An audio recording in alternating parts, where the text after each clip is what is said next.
Brad Ketcher, welcome to Big 550 KTRS. Morning. Thanks for having me. You betcha. You've been an outspoken critic of this tobacco bill since the beginning. Now, it's confusing because there are two tobacco taxes that people will be voting on. Explain the difference. Right. There are two tobacco taxes. One is a constitutional amendment. That's Amendment 3.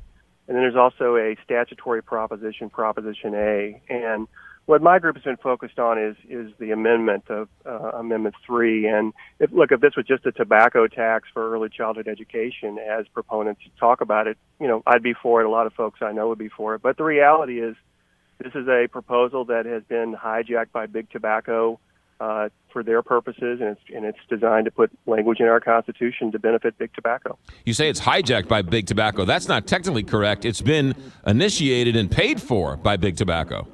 Well, I think it has been hijacked and paid for and drafted by big tobacco. They put the RJR Tobacco Company out of Winston-Salem, North Carolina, has put $12 million into this effort. And it raises the question, well, what are they getting for that? And what they're getting is several things. They are getting a settling of a long-running feud they've had with small tobacco companies, and they're going to do that in our Constitution. But that's not all. They're also going to get language that puts a gag order on public health officials from advocating for tougher tobacco laws. If they end up with $1 of funding under this proposal, they're going to end up with a ban on research into the harmful effects of tobacco by institutions. If they end up with $1 of funding under this proposal, they're going to end up with law enforcement being handcuffed to only enforcing current laws.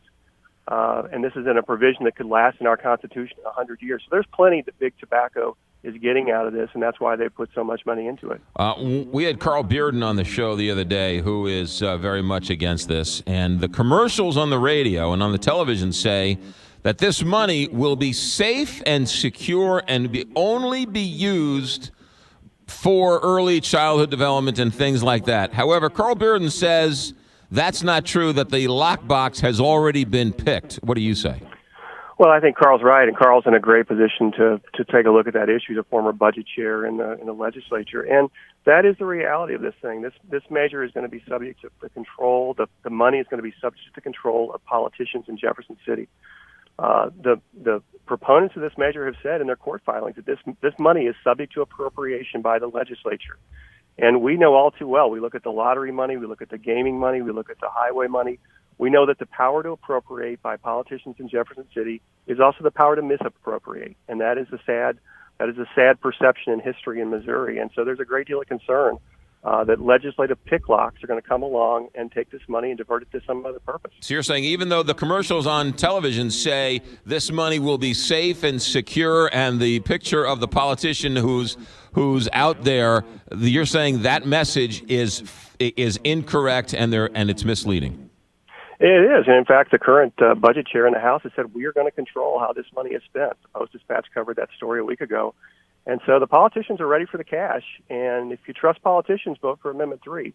If you don't trust politicians to spend the money the right way, you'd be well advised to vote against it. One of the interesting things about this is the big tobacco wants to tax themselves. But is it true that they want to tax small tobacco more? That is the case. It's not been an issue our group has focused as much on, but they have a provision here to tax them more. And in fact, the tax on the other tobacco companies goes up over time, year in, year out. I think the number is 3% a year. And so it is going to eclipse any tax on these big tobacco companies before very long. And it's going to be in our Constitution where it's going to last forever. Provisions in our Constitution last 100 years sometimes longer. And that tax is just going to keep going up. One of the interesting things, Brad, about this whole Amendment 3, one, that it's a constitutional amendment. But to me, what's even more interesting is the people who have come out and the groups that have come out against this. These groups that are against this tax are groups that can't agree on the day of the week, and yet they all agree that this Amendment 3 is a bad idea. That's right. You've got folks across the spectrum, left, right, progressive, conservative, as well as our really marquee public health groups who would be the people you would first expect to be for a tobacco tax. Groups like the American Cancer Society, the American Lung Association, the American Heart Association, who've lined up saying, look, this is the wrong policy for our state. these gag orders on public health officials, this ban on research into tobacco-related harm is wrong for our state, and it's quite a waterfront of opposition to this proposal. I mean, when you have the American Lung Association and the American Cancer Society of Missouri coming out against a tobacco tax that is funded by the tobacco industry, that is a weird place to be. Right. It's a man bites dog kind of story, and voters should take note that these important groups, these important folks that they've trusted their whole lives to tell them the truth about tobacco and about health issues, they're against this proposal. Yeah. And then I read this in the Post, and I've read it there once, but I haven't read it anywhere else, and it's very confusing. If both taxes pass, does a judge decide which one passes? That doesn't make any sense. Well, there are going to be a lot of legal issues about how all that sorts through, and it's going to be a real mess. You've got two proposals doing two different things. In Proposition A, you've got a provision which says that if any other tobacco tax passes, this one sort of goes away. And so, what are the effective dates of these? How does it all line up? The bottom line is courts are going to have to sort through all of it. It's going to be a mess, and it's really going to put the